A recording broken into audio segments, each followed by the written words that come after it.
राजनीतिक सामाजिक सरोकार से भरपूर देश प्रदेश की हर छोटी बड़ी खबरों से करेंगे आपको रूबरू।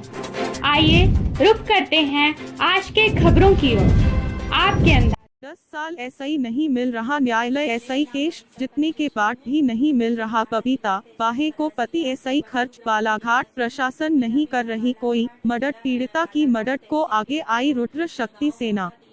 21 जून 2021 बालाघाट मध्य प्रदेश। ग्राम मोडा तहसील किरनापुर। सनातन पुरातन भारत देश में नारी को सबसे अधिक गरिमामय स्थान दिया गया है। कहा भी गया है कि जहां नारियों की पूजा होती है वहां देवता निवास करते हैं। नारी दुर्गा स्वरूपा है, ममतामयी माँ है, नारी अपराजिता है, नारी अबला नहीं सबला है। लेकिन यह शब्द सुनने व पढ़ने में जितना भी अच्छा लगे, लेकिन वर्तमान समय में जहां महिला सशक्तिकरण का शोर सुनाई दे रहा है, नारी सुरक्षा के नाम पर, महिला थाना आदि के नाम पर सरकार द्वारा करोड़ों का खर्च वहन किया जा रहा है, लेकिन दूसरी ओर आए दिन महिलाओं के ऊपर बंदचाहर दीवारी में नाना प्रकार के प्रताड़ना, शोषण, मानसिक तनाव के साथ नारी को केवल भोग विलास की वस्तु समझकर हवस बनाने के किस्से सुनकर बड़ा अजीब सा लगता है कि सीता, सावित्री, लक्ष्मीबाई वाले देश में महिलाओं के साथ हो रहा यह किस्सा रोजमर्रा की जिंदगी में अनगिनत है। ऐसा ही एक विवाहिता महिला का मामला सामने आया है। ग्राम मोडा तहसील किरनापुर जिला बालाघाट निवासी पीड़िता बबीता बाहे पति दिलीप बाहे, ससुर का नाम कन्हैया बाहे मध्य प्रदेश क्षेत्र अंतर्गत का है, जहां की पीड़िता बबीता बाहे जिसकी शादी हिंदू रीति रिवाजों के साथ दिलीप बाहे एसआई 10 साल पहले हुई। 10 साल एसआई नहीं मिल रहा न्यायालय एसआई केस। पीड़िता बबीता बाहे की शादी हिंदू रीति रिवाज के अनुसार समाज में 7 फेरे लेने के साथ संपन्न हुई। उस समय पीड़िता बबीता बाहे के ससुराल वालों ने किसी तरह की मांग नहीं की थी, न ही इनके विवाह एसआई कोई आपत्ति हुई। विवाह के कुछ माह बाद पीड़िता एसआई इनके पति दिलीप बाहे के द्वारा लगातार पैसों की मांग की जाती रही। पीड़िता एसआई लगातार पति के द्वारा मारपीट की जाती रही। पीड़िता को हर रोज जान एसआई मारने की धमकी दी जाती रही और पूरा ससुराल वाले तमाशा देखते रहे। किसी ने भी पीड़िता की मदद नहीं की। फिर पीड़िता पेट में पल रहे बच्चों की जिंदगी बचाने के चुपचाप पति के द्वारा अत्याचार सहती रही। बच्चे के जन्म के 1 साल बाद पीड़िता ने हिम्मत कर परामर्श केंद्र में आवेदन दिया। पति के खिलाफ पर कोई मदद नहीं मिली। फिर थाने हरदोई में आवेदन दिया, वहां भी प्रशासन ने कोई मदद नहीं की। फिर पीड़िता ने हर कर तहसील परासिया में अपना आवेदन पत्र दिया, तब जाकर केस लगा। फिर 5 साल लग गए पीड़िता को केस लड़ते लड़ते। फिर 4 एसआई 5 सालों बाद आखिरकार पीड़िता केस जीत गई, क्योंकि सच की जीत होनी थी। उसके बाद न्यायालय के आदेश पर हर माह 6,000 रुपया एवं पीड़िता के पति दिलीप बाहे के नाम वारंट निकल यूज गिरफ्तार करने का आदेश दिया, पर आज तक पीड़िता को थाने एसआई कोई मदद नहीं मिली, न ही 1 रुपया खर्च। आज पीड़िता को पूरे 10 साल हो गए।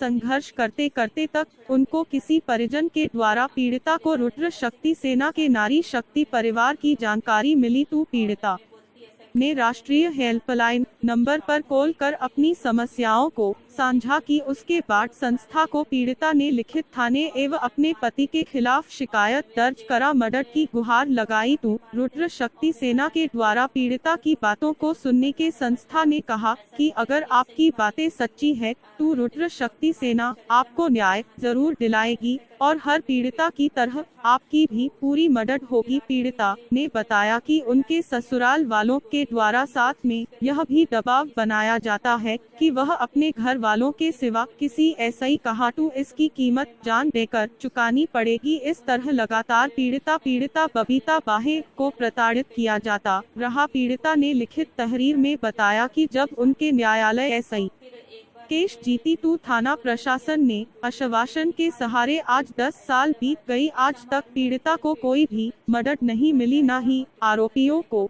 सजा और न ही पीड़िता का आज तक थाने के प्रशासन या प्रभारी ने मदद की। हमेशा आश्वासन मिलता रहा, पूरे परिवार को इसकी जानकारी थी, लेकिन परिवार के दबाव व लोक लज्जा के डर एसआई सब कुछ के बाद भी पीड़िता सहती रही। आज पीड़िता खुद एसआई ज्यादा अपने बच्चे की जिंदगी प्यारी है, जिसके लिए पीड़िता ने अपना वीडियो बनाकर समस्त मध्य प्रदेश निवासी एवं देश की जनता एवं रुद्र शक्ति सेना एसआई न्याय की मांग कर रही है और पीड़िता की मदद के लिए अपनी टीम जिला इंदौर सदस्य नीतू हिंदू को कार्य सौंप दी है और बहुत जल्द पीड़िता को न्याय दिलाएगी। रुद्र शक्ति सेना नारी शक्ति परिवार, आप सभी देखें पीड़िता का पूरा वीडियो और अपनी अपनी राय लिखे कमेंट बॉक्स में और इनके वीडियो को ज्यादा लोगों को शेयर करें ताकि पीड़िता को जल्द न्याय मिले, जिसके सारे कागजात सबूत के तौर पर पीड़िता ने कोर्ट में साझा कर पेश कर चुकी। 5 साल पहले अधिक समय हो गया पर मध्य प्रदेश की प्रशासन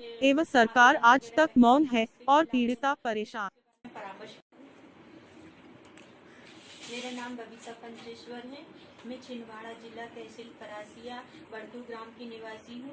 मेरा विवाह बालाघाट जिला बालाघाट तहसील किरनापुर गांव मौदा दिलीप वाहे से हुआ। शादी के बाद ही मेरे पति मुझे बहुत प्रताड़ित करने लगे, लड़ाई झगड़ा करते, मुझे मारते कूटते और मैं कभी मेरे से चेन छुड़ा के ले जा लेते, कभी मुझे से कंगन छुड़ा के ले जा लेते, कभी अंगूठी ले जा लेते। ऐसे करके मेरे सारे जेवर उन्होंने ले जा लिए और बेच दिए। और मैं बोलती ऐसा क्यों कर रहे हो, ऐसा मत करो करके कुछ काम धंधे के लिए ले तो उसकी बात दूसरी है, लेकिन ये पीते खाते और सारे जेवर मेरे बेच देते और मारते पीटते। और मेरे जेठ भी मुझे कुर्सी उठा उठा के मारते और मैं मना करती ऐसा मत करो तो बोलते तेरे को जो करना है कर ले, हम ऐसा ही करेंगे, ऐसे ही मारी पीटेंगे, रहते तू अपने मायके चले जा, हम तेरे को यहाँ नहीं रखते हैं। ऐसे करके फिर मेरे पेट में बच्चा था तो उस बच्चे को भी गिराने के लिए इन्होंने काफ़ी प्रयास किया, मुझे गोली देने की कोशिश करे कि गोली खाएगी इसका बच्चा खराब हो जाएगा करके। तो फिर मैं बोली मैं गोली नहीं खाती करके, तो मुझे मारे पीटे, मुझे खाने पीने को नहीं देते, फिर मुझे कमरे में बंद कर दिया जाता, कई दिनों तक मुझे खाने पीने को नहीं देते, जिसके कारण मुझे बहुत ही परेशानी होती। और फिर एक बार मेरे पति बोलने लगे तू गोली दवाई नहीं खा रही है तो तेरे को ऐसी दवाई ऐसा मारूंगा कि तेरे पेट में जो बच्चा है वो भी मर जाएगा और तू भी मर जाएगी और मुझे कुछ तो गोली दवाई भी नहीं देना पड़ेगा। ऐसा करके मुझे बहुत परेशान करने लगे। मैं बोली ऐसा क्यों कर रहे हो, ऐसा मत करो। तो बोले मैं नहीं करूँगा, तुम मायके चले जा, तो मैं ऐसा कुछ नहीं करूँगा। ऐसा करके मुझे बार बार धमकी देते, बोलते तू अपने मायके जा, नहीं तो फिर तेरे माँ बाप को बोला, उनसे इतना पैसा ला उतना पैसा ला। ऐसा करके कभी 50,000 ला मांगने को बोलते, कभी 20,000 मांगने को बोलते, कभी 1 लाख मांगने को बोलते। मैं बोलती मैं मेरे माँ बाप कहाँ से देंगे, उनके पास कहाँ से ऐसा इतना पैसा है तो दे देंगे। ऐसा करके फिर मुझे कमरे में बंद कर दिया जाता, कभी खाना बनाने भी नहीं दिया जाता, जिसके खाना बनाने नहीं दिया जाता। मेरे को बाहर के झाड़ू पोछा बर्तन वगैरह करने को बोलते। फिर डिलीवरी भी इन लोगों ने नहीं कराई। फिर आंगनवाड़ी वाली आई, उन्होंने मेरी मदद की और मैं सरकारी अस्पताल में जाके मेरी डिलीवरी हुई। फिर 5 दिन का बेटा लेके मैं अपनी मायके बड़पुई आ गई। फिर वहाँ आके मैंने फिर 1 साल का मेरा बेटा हुआ, जो बेटा छोटा था, इसलिए मैंने कोई किसी प्रकार का कोई आवेदन वगैरह कहीं नहीं दी इसके खिलाफ मैंने। फिर उसके बाद में परामर्श केंद्र, जब 1 साल का बेटा हो गया, फिर परामर्श केंद्र में मैंने आवेदन दिया। परामर्श केंद्र में भी वो नहीं आया, मेरी कोई सुनवाई नहीं हुई। फिर मैंने थाने बड़पुई में आवेदन दिया, वहाँ भी कोई सुनवाई नहीं हुई। फिर मैंने तहसील परासिया में अपना आवेदन दिया, फिर वहाँ से मेरा केस लगा। फिर मैं 4-5 साल बाद केस जीती और फिर मैंने परासिया कोर्ट में अपना केस डाली। फिर वो केस में 5 साल के बाद में जीती। 6,000 रुपये मेरे महीने से, मेरे 2 बच्चे हैं, अब एक बेटा एक बेटी है, उनका खर्च बना 6,000 रुपये महीने से बना। लेकिन जीतने के बाद में आज 10 साल हो गया है और उसकी कोई भी कहीं से कहीं तक कोई राशि नहीं मिली है और ना ही किसी प्रकार के मुझे बच्चों की कोई मदद मिली है। फिर मेरा वारंट, मेरे पति के खिलाफ जो वारंट बालाघाट जिला रजे गांव में जाता, वहां से भी कोई प्रशासन ने किसी प्रकार की कोई गिरफ्तारी नहीं करवाई मेरे पति को, जिसके कारण मेरे 2 छोटे बच्चे हैं, मैं हूँ। मुझे बहुत पालन पोषण, उन्हें पढ़ाने लिखाने हर चीज़ में बहुत ही परेशानी हो रही है हो रही है। फिर बच्चों का एडमिशन भी नहीं करा पा रही, ना उन्हें मैं पढ़ा पा रही हूँ। कहीं से कहीं तक कोई मुझे प्रशासन कोई मदद ही नहीं कर रहा है। अगर वो गिरफ्तार होता मेरे बच्चों को तो थोड़ा हक मिलता, बच्चों को थोड़े सा पालन पोषण का खर्चा मिलता, उनको खेती बाड़ी जो घर द्वार है उनमें थोड़ा हक मिलता, मुझे भी थोड़े से कुछ हमको थोड़े सा राशि मिल जाती। मेरे पति अरेस्ट हो जाते तो थोड़ा सा हमको कुछ राशि मिलती तो मेरे बच्चों का एडमिशन अच्छे स्कूलों में हो जाता, या प्रशासन हमारी मदद करता तो अच्छे स्कूलों में बच्चों का एडमिशन हो जाता। मेरा जाति प्रमाण पत्र, बच्चों का जाति प्रमाण पत्र बन जाता तो उनका भविष्य बन जाता। फिर इसी प्रकार की हमको कोई मदद नहीं मिल रही। फिर हमने नारी शक्ति सेना नारी रुद्र शक्ति सेना में आवेदन दिए, फिर उन्होंने हमारी मदद की और आज हम मीडिया तक आ पाए हैं। हम उनका बहुत बहुत आभार व्यक्त करते हैं कि आज उन्होंने हमारी इतनी मदद की है कि हम आज मीडिया के सामने आ पाए हैं। और आपसे विनती करती हूँ और आपसे मैं बहुत बहुत मदद चाहती हूँ प्रशासन से और नारी शक्ति सेना से कि मेरे बच्चों का मुझे जो भी हक है मेरा दिलाया जाए और हमें बच्चों का मेरा पालन पोषण का खर्चा पानी दिलाया जाए, जिससे मैं अपने बच्चों का अच्छे से अच्छा भविष्य बना सकूं। नमस्कार। के पीड़िता का पूरा वीडियो और अपनी राय ऐसी कमेंट बॉक्स में और इनके वीडियो को ज्यादा